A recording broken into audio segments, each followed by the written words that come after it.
The Caldrix warship dropped out of faster-than-light travel at the edge of Earth's solar system. Commander Zarthel stood on the bridge, his four eyes scanning the data screens with practiced efficiency. This was his 23rd first contact mission, and they all followed the same pattern. Find the primitive species, assess their military capability, demand surrender, and integrate them into the Empire. Simple, clean, efficient. Initial scans complete. Commander, his science officer reported, her voice carrying the bored tone of someone who had done this too many times. The species calls themselves humans. Carbon-based, bilateral symmetry, mammalian. No natural weapons, no enhanced physical attributes. Average lifespan of approximately 80 standard years.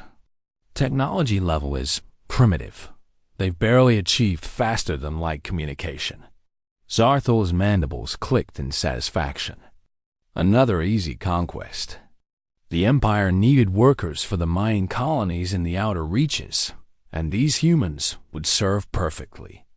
They seemed fragile enough to be manageable, but intelligent enough to operate machinery. Perfect slaves, really. Send a diplomatic vessel to their homeworld, he ordered. Standard integration package.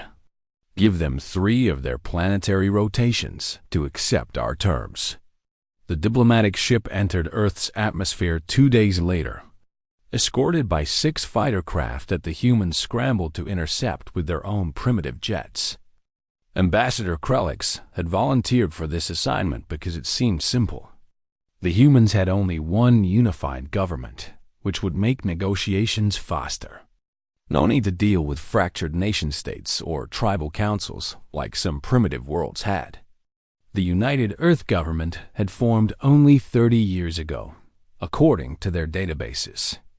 Before that, the humans had been constantly warring among themselves. The meeting took place in a building the humans called the United Nations headquarters, located in what they called New York City. Krelix found it amusingly small for a species that claimed to represent an entire planet. The structure was old by human standards, renovated but still bearing the architectural marks of their early industrial period. Through the windows, he could see the primitive cityscape stretching toward the horizon. The human negotiators filed in, led by a woman named Sarah Chun, who served as Earth's Secretary General. She was smaller than Krelix expected, with dark hair streaked with gray and eyes that seemed to measure him carefully. The other humans took their seats around a circular table, representatives from every major region of their planet. "Welcome to Earth, Ambassador Krelix," Chun said, extending her hand in the human gesture of greeting. Krelix ignored it. Social niceties were for equals, not for the soon-to-be-conquered. "I am not here for pleasantries. The Caldrix Empire has claimed this system. Your species will integrate into our workforce. You will provide labor for our mining operations and manufacturing facilities. In return, you will receive our protection and access to our technology. Limited access, of course." Chun's face remained neutral, but Krelix noticed her jaw tighten slightly. Several of the other humans shifted in their seats. One man, a military officer by the look of his uniform, placed his hands flat on the table as if to keep them from forming fists. "And if we refuse?" Chun asked, her voice calm. 12 species have refused in the past century, Krelix said, pulling up a holographic display that showed worlds reduced to burning cinders. "None of them exist anymore. We do not make idle threats, Secretary General. Your military scans show you are unprepared for conflict with the Empire. Your weapons are primitive kinetic projectiles. Your ships cannot travel faster than light. Your orbital defenses are minimal. Surrender peacefully, and your species will survive. Resist, and you will be remembered only as a cautionary tale." Chun looked at the other human representatives. They exchanged glances that Krelix couldn't quite interpret. Was it fear? Resignation? He couldn't tell. Human facial expressions were harder to read than he expected. Finally, She turned back to him. We need time to discuss this with our people. This is not a decision one person can make. You have 3 planetary rotations. That is more generous than we usually allow. Krelix stood to leave, his height forcing the humans to look up at him. He enjoyed that small psychological advantage. I suggest you use the time wisely. Study the data we've provided. See what happened to species that chose poorly. The Empire is not cruel, but it is absolute. Ambassador, Chang called after him. Before you go, I have a question. Those 12 species that fought back, how long did they resist? The longest held out for 6 weeks, Krelix said, turning back.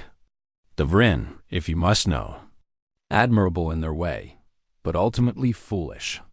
Most surrendered within days once they saw our military power demonstrated. The Vrin watched us destroy their 3 largest cities from orbit and still refused to yield. So we destroyed their entire civilization. Why do you ask? Chun smiled, but there was no warmth in it. No fear either, which puzzled Krelix. Just curious about our competition. 12 species in a century, 6 weeks maximum resistance. Those are rookie numbers.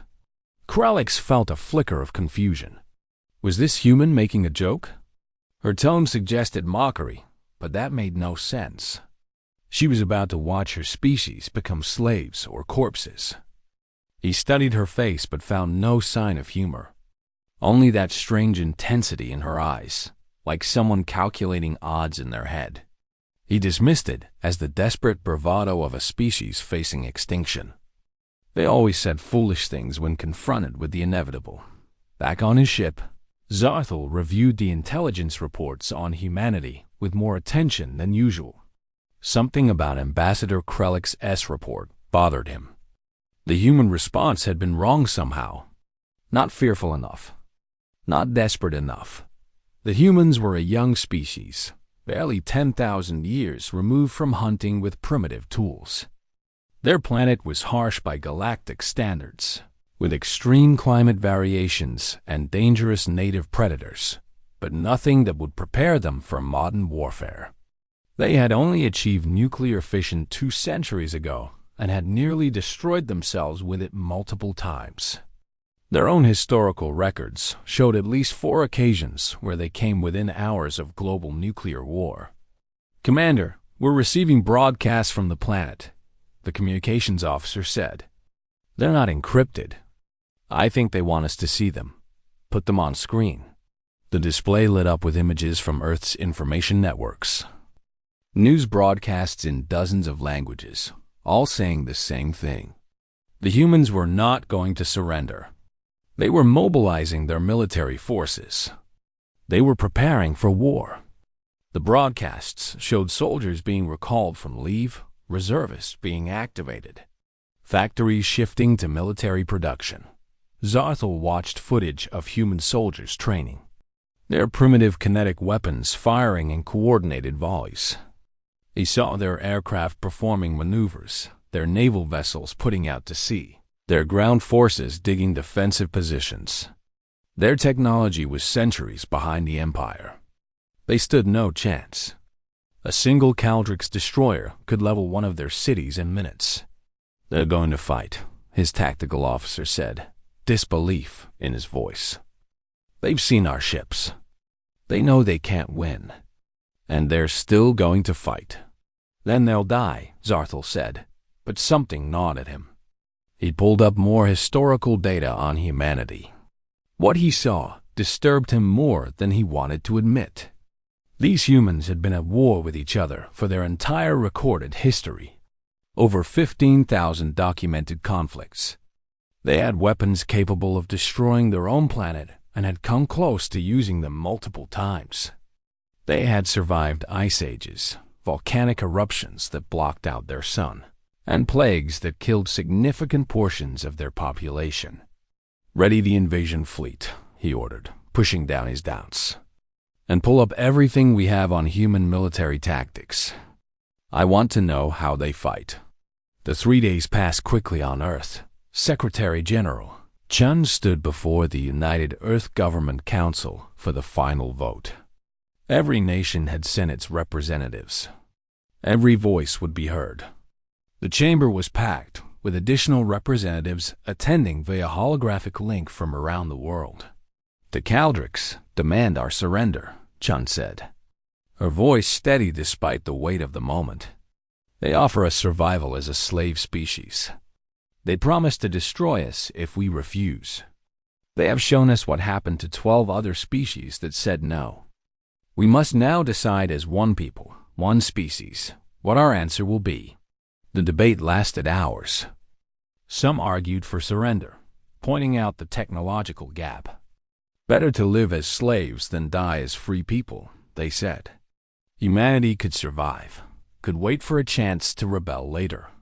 Others argued for resistance, citing humanity's history of fighting against impossible odds. The chamber echoed with passionate speeches, with fear and anger and determination. Finally, an old general from the North American Federation stood to speak. His name was Marcus Webb, and his uniform bore medals from 3 different wars. His face was scarred from shrapnel, his back bent with age, but his voice carried through the chamber with the force of experience. "I've been a soldier for 50 years, he said. "I've studied military history my entire life. Ancient warfare, modern combat, everything in between. And I can tell you one thing these aliens don't understand about us. Humans have never had the luxury of surrender. Our planet has tried to kill us since we first stood upright. Ice ages that covered half the world in glaciers. Plagues that killed 1/3 of our population. Famines, floods, droughts, volcanic winters. We faced extinction a dozen times, and every time we clawed our way back from the edge. We fight because we don't know how to do anything else. We fight because giving up has never been an option that let us survive." He looked around the chamber at the assembled representatives, making eye contact with as many as he could. These Caldricks think they're offering us a choice. They're not. They're asking us to be something we've never been. Something we can't be. They're asking us to quit. And humans don't quit. We don't know how. When the Romans told Spartacus to surrender, he chose to fight with gladiators and slaves against the greatest military power of his age. When Britain told the American colonies to submit, they fought a guerrilla war against the most powerful empire on earth. When Hitler demanded Europe surrender, they fought in the rubble of their own cities. We have never, in our entire history, accepted defeat as final. Why would we start now? The vote was called. It was unanimous. Earth would not surrender. Chun stood before the communication screen, knowing Krelix was watching from orbit. She had put on her formal attire, wanting to look dignified for what might be humanity's final message to the stars. "Ambassador, we have our answer. Earth declines your generous offer. We will not integrate into your empire. We will not serve as your labor force. We will not surrender our freedom or our dignity. We choose to stand and fight." Krelix appeared on the screen, his alien features arranged in what might have been surprise. "Then you have chosen extinction. Our fleet will arrive in 2 days. You cannot win this fight, Secretary General Chung. Your weapons cannot penetrate our shields. Your ships cannot match our speed. Why throw away billions of lives for pride? It's not pride, Ambassador. It's principle. You've conquered 47 species. You've probably forgotten what it's like to meet someone who says no. Let me reintroduce you to the concept. Humans would rather die on our feet than live on our knees. You call it foolish. We call it being human." The transmission ended. Chun looked at her military advisors, who had been waiting silently. "Sound the alarm. Activate all defense protocols. Get civilians to the shelters. And somebody find me every weapon we've classified as too dangerous to use on ourselves. If we're going to fight the Caldrix Empire, we're not fighting fair. We're fighting to win. In orbit, Commander Zarthel watched the human preparations with growing unease. They were not panicking. They were not fleeing. They were organizing with the efficiency of a species that had done this before. His tactical officer pulled up Earth's historical database, and the data flowing across the screen made Zarthel Eve's blood run cold. "Commander, you should see this. These humans have been at war with each other for their entire recorded history. Continuous warfare for 10,000 years. They have over 15,000 documented conflicts. They've developed weapons capable of destroying their own planet, nuclear, chemical, biological. They've nearly made themselves extinct multiple times and somehow survived. They fought wars that killed hundreds of millions of their own kind and just kept going." Zarthel watched footage of human wars throughout history. Primitive spears giving way to swords, swords to guns, guns to bombs that could level cities. He saw humans fighting in deserts, jungles, frozen tundra, and urban ruins. He saw them adapt, improvise, and overcome. He saw them lose battle after battle and still refuse to surrender. "It doesn't matter," he said, more to convince himself than his crew. "They're primitives with primitive weapons. We've done this before. Our technology is superior. Our tactics are proven." But as he watched the humans prepare for war, organizing their defenses with practiced precision, moving with the coordination of a species that understood military logistics instinctively, Zarthel couldn't shake the feeling that the Empire had made a terrible mistake. These humans moved like soldiers who expected to lose and planned to fight anyway. Like a species that had learned to weaponize desperation itself, the invasion would begin in 48 hours. The Kaldrix Empire had never lost a conquest in 5 centuries of expansion. But they had never tried to conquer a species that had spent its entire existence refusing to die. The Kaldrix fleet arrived exactly on schedule, 48 hours after humanity's refusal. 12 massive warships dropped out of faster-than-light travel in perfect formation, their weapons already charging. Commander Zarthel stood on the bridge of his flagship, watching Earth rotate below him. From orbit, it looked peaceful. Blue oceans, white clouds, green continents. It was almost beautiful, almost a shame to destroy it. "Begin orbital bombardment," he ordered. "Target their military installations first. Communication centers, missile silos, naval bases. Once they see their defenses crumbling, they'll reconsider their foolish choice." The first volley of plasma beams lanced down from orbit, striking a military base in what humans called Colorado. The beams hit with pinpoint accuracy, turning concrete and steel into molten slag. Secondary explosions rippled across the facility as ammunition stores ignited. Zarthel watched the destruction with satisfaction. The base ceased to exist in less than 30 seconds. Then something unexpected happened. The mountains surrounding the destroyed base opened up. Massive doors camouflaged to look like natural rock face slid aside, revealing launch tubes buried deep in the stone. Missiles erupted from the hidden silos, dozens of them, streaking toward the Kaldrix fleet on pillars of fire. "Defensive systems engage!" Zarthel barked, surprised but not worried. Human missiles couldn't penetrate Kaldrix shields. The missiles struck the shields and exploded. Zarthel waited for the light show to fade, but something was wrong. The warheads weren't conventional explosives. They were electromagnetic pulse weapons, and they were overloading his ship's shield generators. 3 of his destroyers reported shield failures. Before they could restore them, a second wave of missiles hit, these ones loaded with nuclear warheads. 2 Kaldrix destroyers died in nuclear fire. The fleet scattered, breaking formation for the first time in the operation. Zarthel stared at the tactical display in shock. They had lost 2 ships in the first minute of engagement. That had never happened before. "How did they penetrate our shields?" his tactical officer demanded. "They didn't," the science officer said, reviewing the data. They used electromagnetic weapons to disable the shields first, then hit us with nuclear weapons while we were vulnerable. It's a two-stage attack. Commander, they knew exactly what to target. They've been studying our technology. Zarthel's mandibles clicked in anger. All ships maintain high orbit. Extend shields to maximum.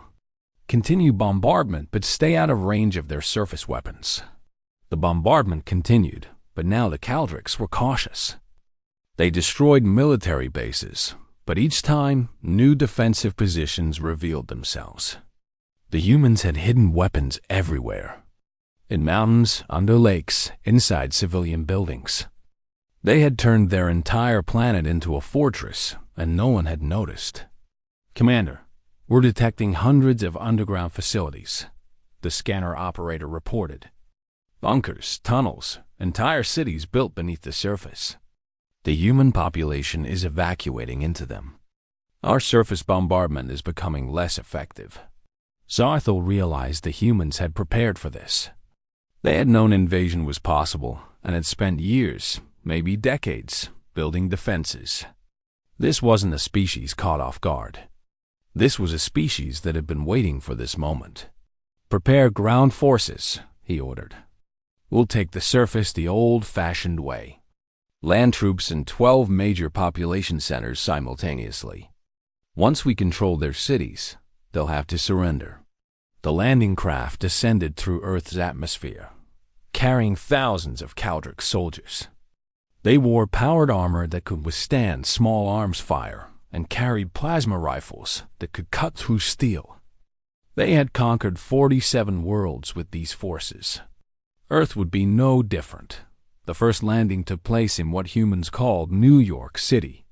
The massive urban sprawl stretched for miles, towering buildings of glass and concrete reaching toward the sky. The landing craft touched down in a large park, and Caldrix soldiers poured out, establishing a perimeter. The city appeared abandoned. No civilians in sight. No vehicles moving. Just empty streets and silent buildings. The Caldrix commander on the ground, a veteran named Thorax, felt uneasy. Something was wrong. Advance to the city center, he ordered. Secure the government buildings. The Caldrix soldiers moved through the streets in standard formation, weapons ready. They made it 3 blocks before the ambush hit. Windows exploded outward as humans opened fire from every direction. Not with their standard military weapons, but with something else. Makeshift explosives, Molotov cocktails, and weapons that seemed cobbled together from civilian materials. A Caldrix soldier fell as something hit his armor with tremendous force. Not a plasma weapon or a laser. A simple explosive device packed with nails and ball bearings. The shrapnel didn't penetrate the armor, but the concussive force knocked the soldier down. Before he could get up, humans emerged from a building and dragged him inside. His skoo. Before it went dead. Pull back, Thorax ordered. Reform at the landing zone. But pulling back proved harder than advancing. The humans had blocked the streets with vehicles and rubble.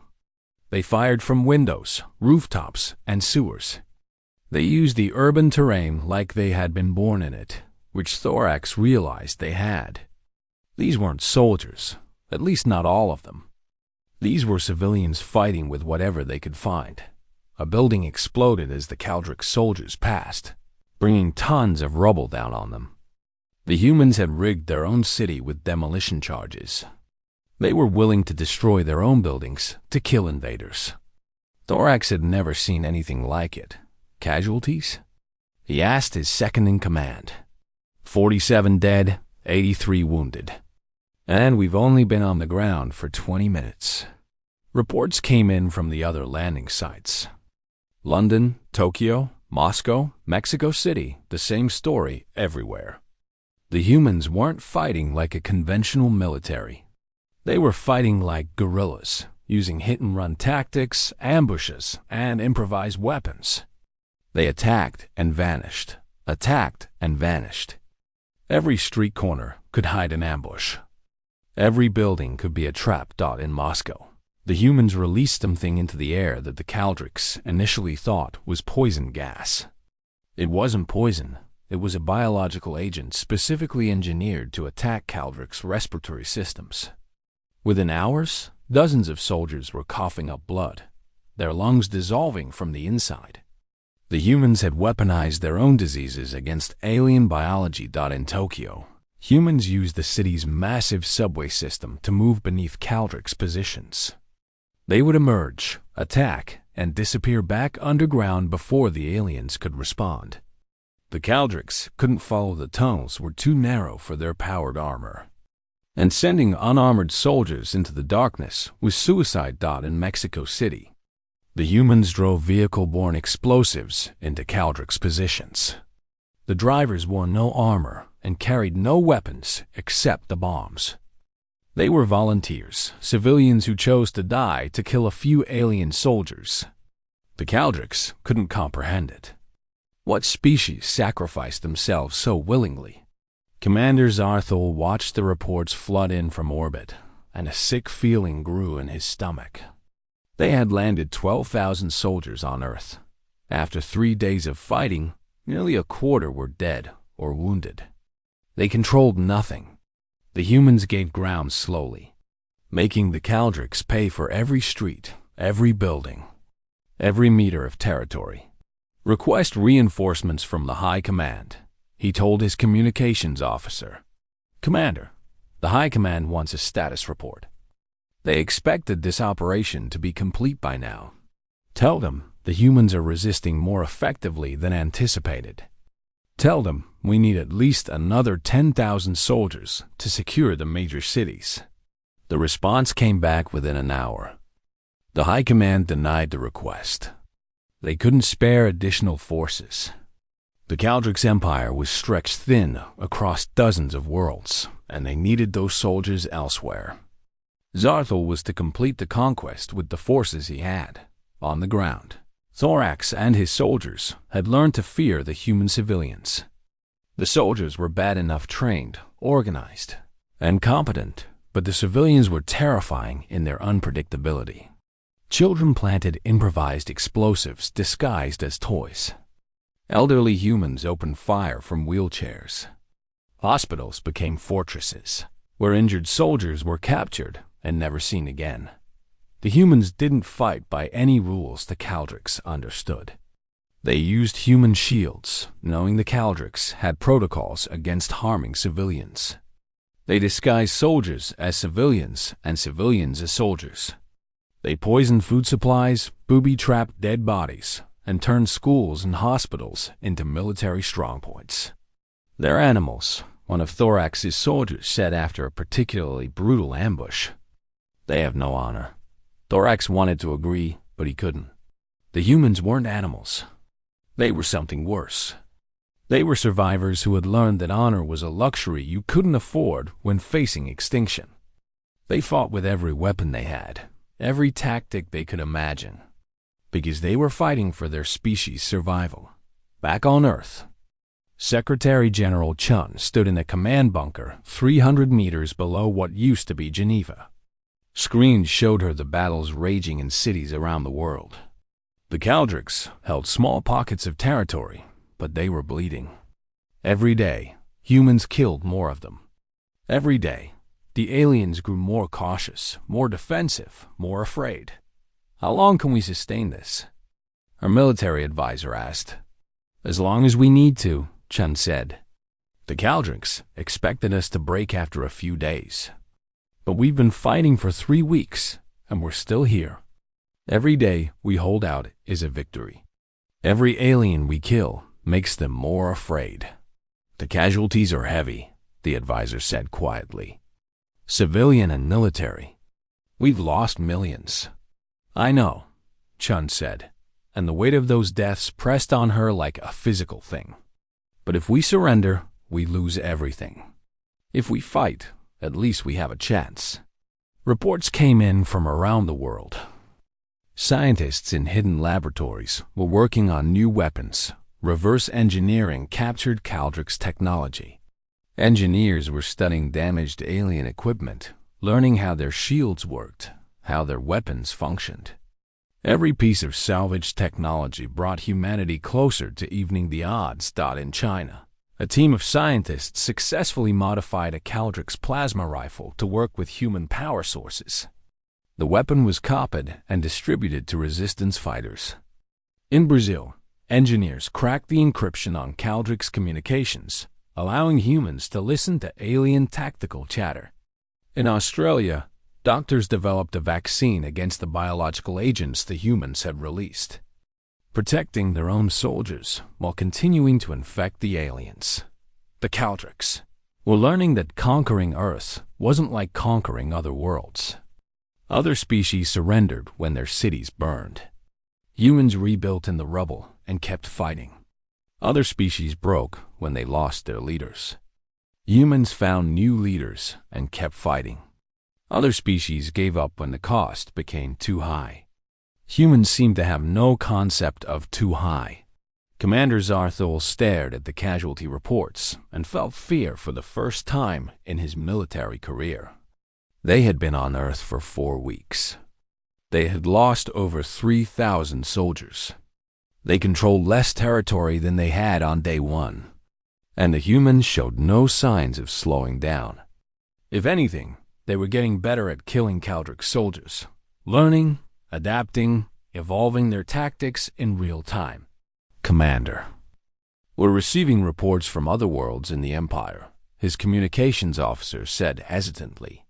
The humans are broadcasting everything. Our subject species are watching humans fight us, and some of them are starting to ask questions. Zarthul felt ice in his veins.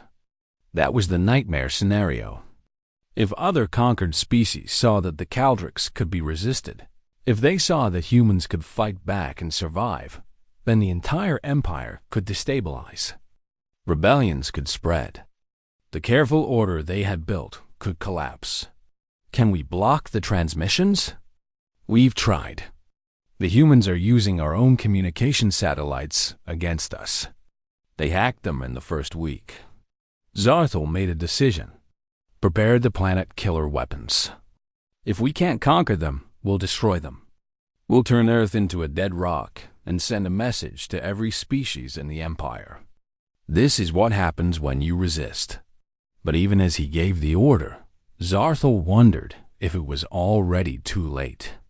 The damage was done. 47 species across the Empire had watched humans fight for a month. They had seen the mighty Caldrix Empire bleed. They had learned that resistance was possible. And that knowledge, once learned, could never be unlearned. Part 3. The planet killer weapons moved into position around Earth. 3 massive dreadnoughts, each one carrying enough firepower to crack a planet's crust and boil its oceans. Commander Zarthul stood on his flagship's bridge, looking at the blue world below. In 6 hours, it would be a lifeless cinder. The thought brought him no satisfaction, only a hollow sense of failure. Commander, we're receiving a transmission from the planet, his communications officer said. It's Secretary General Chun. She's requesting to speak with you. Put her through. Chun's face appeared on the screen. She looked older than she had a month ago, her face lined with exhaustion. Behind her, Zarthul could see the command bunker, humans working at stations, coordinating the ongoing resistance. Commander Zarthul, she said, I understand you're preparing to destroy our planet. You've left us no choice, Zarthul said. You cannot win this war, Secretary General. You know this. Yet you continue to fight. You continue to kill my soldiers. You force us to escalate. You could leave, Chum said simply. Pack up your ships and go home. No one is forcing you to be here. The Empire does not retreat. We have never retreated in 500 years of expansion. Then I guess you're about to learn what it feels like. Chun leaned forward, and Zarthul saw something in her eyes that chilled him. Not fear, not desperation, certainty. Before you destroy us, Commander, I thought you should know what we've been doing for the past month. While your soldiers were dying in our cities, our scientists were working. We've reverse-engineered your faster-than-light communication technology. We've cracked your encryption protocols. And we've been broadcasting everything to every corner of your empire. Zarthul felt his blood run cold. What have you broadcast? Everything. Every battle. Every ambush. Every Kaldric soldier we killed. We showed 47 conquered species that the Empire can bleed. That you can be hurt. That you can be beaten. And do you know what happened, Commander? Before Zarthul could respond, alarms blared across his bridge. His tactical officer shouted, "Commander, we're receiving reports from across the Empire. Multiple rebellions. The Vrix have attacked their occupying garrison. The Thalos are sabotaging mining operations. The Kelmar, how many?" Zarthul demanded. 5 species so far, Commander. No, wait 7. Reports are coming in faster than we can process them. Chum smiled, but there was no joy in it. 47 species watched us fight you, Commander. They watched us use your own weapons against you. They watched us turn our cities into killing grounds. They watched us refuse to surrender despite impossible odds. And they learned. Some of them are doing it right now, using our tactics, fighting back the way we taught them. Zarthul stared at her. You've destroyed the Empire's peace. Billions will die in these rebellions. Billions were already dying as your slaves, Chun said. You'd call it peace. We call it oppression. But that's not why I called, Commander. I called to make you an offer. You're in no position to offer anything. I'm offering you a way out that doesn't end with your empire collapsing. Pull your forces from Earth. Declare a ceasefire. Leave us alone. In exchange, we'll stop broadcasting. We'll help you contain the rebellions. We'll tell the other species that humanity made peace with the Kaldrics. That cooperation is possible. You would help us crush rebellions you inspired. Zarthul couldn't believe what he was hearing. We would help you transition to a different kind of empire. One that doesn't enslave entire species. One that trades and cooperates instead of conquers and controls. We're not asking you to give up your empire, Commander. We're asking you to change it before it tears itself apart. Zarthul looked at his tactical displays. Reports of rebellions kept flooding in. 9 species now, 11. The numbers were climbing. His military was stretched thin already. They couldn't fight on every front simultaneously. The Empire's strength had always been its unity, its absolute control. But that control was cracking. And if I refuse? If I destroy Earth as planned? Then you'll have silenced us, Chun said. But you won't have silenced what we taught the other species. They've already learned that resistance is possible. Destroying Earth will just make us martyrs. Every species in your empire will know that the Kaldrics were so afraid of humanity that they had to destroy an entire planet. That fear will spread, Commander. Fear is a powerful teacher. Zarthul closed his eyes. He had spent 40 years in the Kaldrics military. He had served with honor, followed orders, conquered worlds for the Empire's glory. And now he stood at a crossroads. Continue the path the Empire had always followed and watch it collapse into chaos. Or try something that had never been done before. I need to consult with the High Command, he said finally. You have 4 hours, Chun said. After that, we start broadcasting again. And this time, we'll be teaching other species how to build the weapons that killed your soldiers. We'll be sharing everything we learned about Kaldric's vulnerabilities. We'll be turning every conquered world into another Earth. The transmission ended. Zarthul stood in silence for a long moment, then turned to his communications officer. Get me the High Command, immediately. The holographic conference took place an hour later. The 5 members of the Kaldrics High Command appeared before Zarthul, their faces grave. He briefed them on the situation, The ongoing rebellions, the human broadcasts, Chen's offer. Unacceptable, High Commander Vraxis said immediately. We do not negotiate with primitives. We do not retreat. Destroy the planet and move forces to suppress the rebellions. With what forces? Zarthel asked. We're already deployed across 47 worlds. We can't suppress multiple simultaneous rebellions. And if we destroy Earth, we create a martyr species that every conquered world will remember. The humans will become legends. The species that fought so hard the Empire had to destroy their entire planet. What are you suggesting, Commander? Another member of the High Command asked. I'm suggesting we accept their offer. We withdraw from Earth. We declare it a protectorate independent but allied. We use it as proof that the Empire can coexist with species instead of conquering them. We transition from an empire of slaves to an empire of partners. Impossible, Vraxis said. The Empire is built on conquest. Our economy requires slave labor. Our military requires subjugated species to provide resources. You're suggesting we dismantle everything we've built.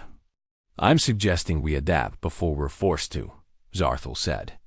The humans have shown us a weakness we didn't know we had. We assumed conquered species would stay conquered. We assumed fear was enough to maintain control. But the humans have proven that assumption wrong. If we don't change, the Empire will tear itself apart. Better to change on our terms than to have change forced upon us. The High Command debated for 2 hours. Zarthel watched them argue, saw the fear in their eyes. They were old military commanders who had spent their lives in a system that was now failing. Change terrified them more than any enemy. Finally, Vraxis spoke. Very well. We will attempt your proposal. Withdraw from Earth. Offer them protectorate status. But if this fails, Commander, the responsibility is yours. Zarthel bowed his head. Understood, High Commander. 3 hours after his conversation with Chen, Zarthel contacted Earth again. This time, he wasn't speaking only to Chen. His transmission was broadcast to the entire planet and to every Kaldric soldier on the ground. Secretary General Chen, he began. The Kaldric's Empire accepts your terms. We will withdraw all forces from Earth immediately. We offer Earth status as an independent protectorate with full sovereignty and the right to self-determination. In exchange, we ask that you cease your broadcasts encouraging rebellion and work with us to transition the Empire toward a more cooperative model. He could see the shock on Chen's face. She had expected him to refuse, had been preparing for Earth's destruction. You're serious? I am. The Empire has ruled through force for 5 centuries, but you've shown us the limits of that approach. You've taught us that some species cannot be conquered, only destroyed. And destruction benefits no one. We choose cooperation instead. Chen was quiet for a moment, then nodded slowly. We accept. But understand this, Commander, we will be watching. If the Empire returns to its old ways, if you try to conquer other species the way you tried to conquer us, we will intervene. Earth may not have the strongest military in the galaxy, but we've proven we know how to fight. And we've proven we can teach others to fight. Understood, Zarthel said. I believe we have much to learn from each other. The withdrawal took 3 days. Kaldric soldiers pulled out of Earth cities, leaving behind rubble and ruins. The humans didn't attack them as they left. They watched in silence, weapons ready but not firing. They had won their independence, but the cost had been high. Millions dead. Cities destroyed. Resources depleted. As the last Kaldric ship left Earth's orbit, Chen stood in what remained of New York City. The park where the aliens had first landed was scorched black. Buildings around it were collapsed or burning. But humans were already clearing the rubble, already rebuilding. That's what they did. They survived. They adapted. They endured. Ambassador Krellix, who had delivered the original ultimatum, contacted her one final time. "Secretary General, I must ask, how did you know we would accept your offer? You were risking your entire species on the assumption that we would choose peace over destruction." Chun smiled.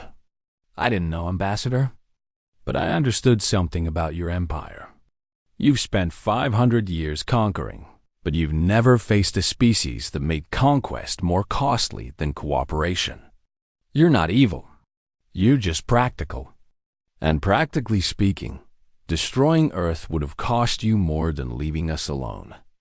Once I understood that, the rest was just negotiation. You're a dangerous species, Secretary General." "No, Ambassador. We're just a persistent one. We don't give up. We don't quit. And we don't forget. The galaxy is going to have to learn to live with us." The transmission ended. Chum looked up at the sky where the Caldric ships had been. Earth was free. Battered, bloody, and broken, but free. And that freedom had cost everything they had.